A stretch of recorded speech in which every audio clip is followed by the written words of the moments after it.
So today we are going to be talking about a movie called Songbird. So if you don't know what Songbird is, it's basically set in some type of dystopian parallel universe where there's a version of COVID, I don't know, COVID-23 or something? I think it's COVID-23. COVID-23, whatever. So some really messed up version of COVID that is killing a lot of people. So people need to isolate, they need to go into these Q zones. And after I started posting videos about the lockdown here in Shanghai on my TikTok, it got a lot of reception, and I kept seeing this comment over and over again. Oh my God, it's Songbird, it's just like Songbird, it's just like Songbird. So we're going to talk about the similarities, the differences, and whether or not it's actually like what's happening here in Shanghai, as well as our overall feeling of the movie. Was it a good movie? Was it a bad movie? Should you watch it? I don't know. First similarity is unable to leave our houses. So this part of the movie is actually pretty accurate. And the official policy regarding this is 足不出户, which roughly translates to not allowed to step outside of your apartment, like in terms of our current situation. Now, in their case, it's a bit more strict because it seems like they literally can't leave the house unless you have some really special passes. In our case, we're not really allowed to leave the house, but at the same time, they don't enforce it that strictly. So if we kind of secretly go outside, most of the time, at least in our compound, people won't care. That being said, I don't know if they won't care. I mean, or as in like it's easier to go out. That being said, there have been compounds which have been really strict. Similarity number 2 is door-to-door delivery. Now, in this case, it's not really that similar to our situation because in the movie it seems like only rich people get to do door-to-door delivery, whereas in this case, it's like nearly everyone, pretty much everyone. That's the only way you can get your food. The government has provided us with some stuff, but isn't nearly enough to live on. They provided stuff like maybe once per week, or even sometimes maybe once every 10 days or something. And that's not nearly enough. And sometimes the packages haven't even been food. Now in the beginning, we actually could go downstairs and go to the front of our compound area and pick up groceries. But when they became very strict about not being able to leave outside of your apartment, they made it so they have volunteers inside of the compound that actually take all the deliveries and bring them to your they bring them to your apartment, to your front door. So that is one similarity. However, the difference is that it seems in the movie it's more like individualized. It's more individualized, and I think you need to like pay for it. They show rich people paying a specific courier to run errands for them. Here in Shanghai, you can pay for that. So it's called 跑腿, right? Yeah. 跑腿. So 跑腿 literally means like to run errands. So if you pay for someone to do 跑腿, it's usually very, very expensive. And some of the richer people are actually spending, well, based on what you told me, they're spending a lot more to have one specific courier do all the errands for them. So that is increasing the price of this service for everybody. I'm actually kind of curious as to how people were getting their food in the movie. It seemed like they didn't really have a system for that, from what I saw. If you rely on paying for one specific courier and you need to pay a lot of money, I'm wondering how everybody else is getting their food. They didn't really show that at all. Yeah, it was weird. It's like the rich people were getting all the stuff, and like the not so rich people, they just kind of survived, even though nothing ever was really delivered to them. Number 3, this is the biggest one that we keep getting, which is being taken away to quarantine camps if you test positive for this virus.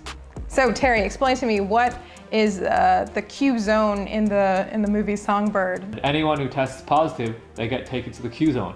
Now the movie doesn't really explicitly state what happens, but judging by the reaction of all the people in the movie, it seems that people are just left there to die. Or they kill them. Or they kill them. They We made have no it idea. seem like they kill the people. Yeah.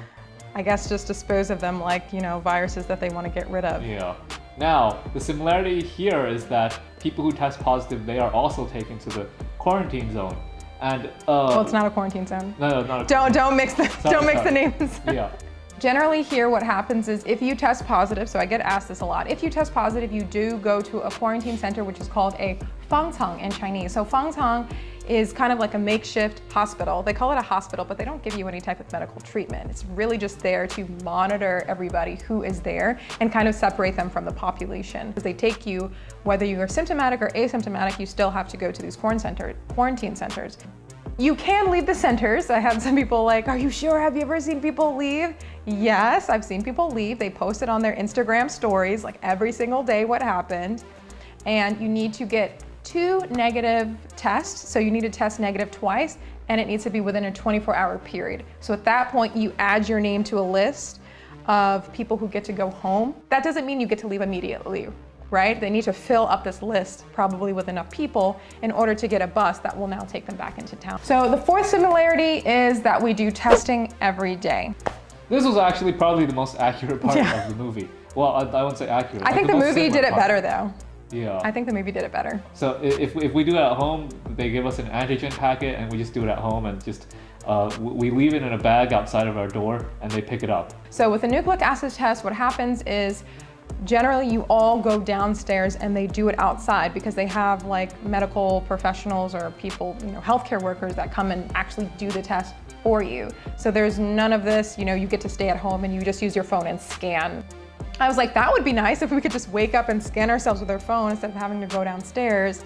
Even with the antigen test, we have to do the whole, put it in your nose and then you have to swish it around in some liquid and then you have to use a dropper, so it's a bit of a process. On to the differences. So one of the main differences that we noticed, particularly in our current situation, is the lack of community in Songbird. Yeah, in Songbird it seemed like it was like everyone for themselves. There was like basically zero connection between neighbors or just people in general. Whereas here, the virus is actually, the lockdown has actually just really brought us closer together. Kind of. Yeah, kind of. Like most people, they barely had any interaction with neighbors prior to this. And now, like people in their buildings, generally speaking, there's like a mini community right now. So it's like people will barter with each other. They'll sign up with for different group buys. So the community groups that we have is more than just, giving salt and sugar to our neighbors. It's about getting information from the sub-districts or from the neighborhood committees about what exactly is going on. How many people tested positive? Are we able to leave our compounds now? Are we able to leave our buildings?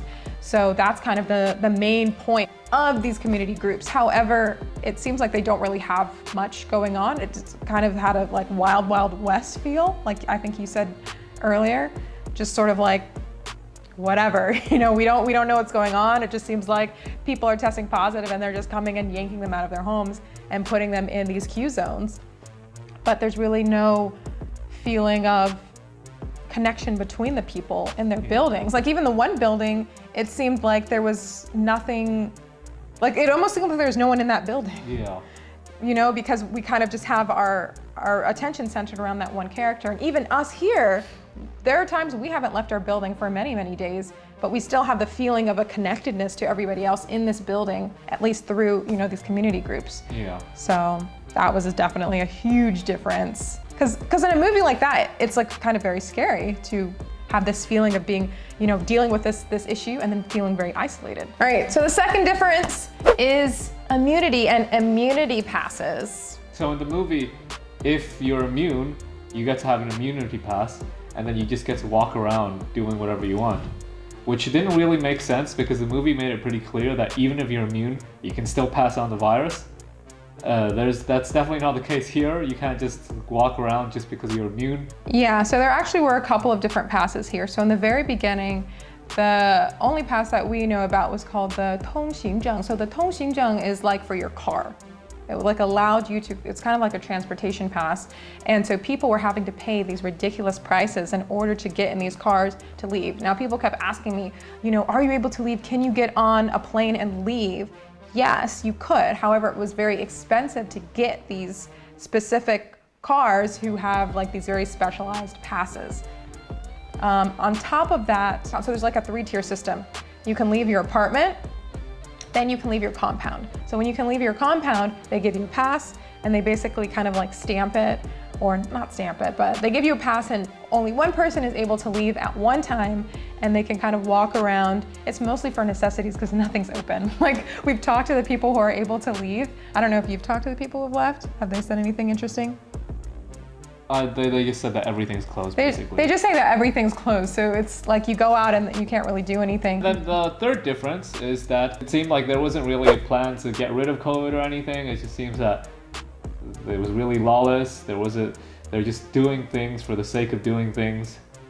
So basically, we didn't really know what was really going on. Yeah, that was probably, I was like, so what exactly is the end game? Like here, there's an end game, right? Yeah, the end game here is to COVID you zero. know, reach COVID zero, like get rid of all COVID cases in Shanghai. Whereas over there, it didn't seem like there was such a plan. It seemed that they're just randomly killing people. I don't even know what, and that one guy, he was like running around stabbing people with his tiny little knife. Like, Yeah. what was that about? Yeah, and then the one like main guy, he kept popping up randomly. I'm just Yeah. like, there must not be a lot of deaths because the fact that he's just everywhere at the same time and it's the same guy and he kept going back to the building and talking to the woman. I was like, you clearly have nothing to Yeah. do. So we're gonna rate the movie based on how good we think the movie is and how close we think it is to what's going on here in Shanghai during lockdown. So I would rate it 1.5 out of 10 based on how good the movie was.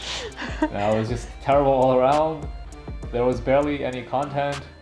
The movie was, for such a short movie, there was barely any content, and they still had like 2-3 different romance subplots, which just were terrible romance subplots and added absolutely nothing to the, the story. I would rate it, 1.5 out of 10 sounds kind of harsh. I'd rate it like a 3 out of 10. I think it's a below average movie, but I don't think it's, 3.5 out of 10. It wasn't really a good movie. Just in general, this is not the type of movie I would have watched to start to finish. If people had not kept suggesting to me to watch Songbird, there's no way I would have watched this movie.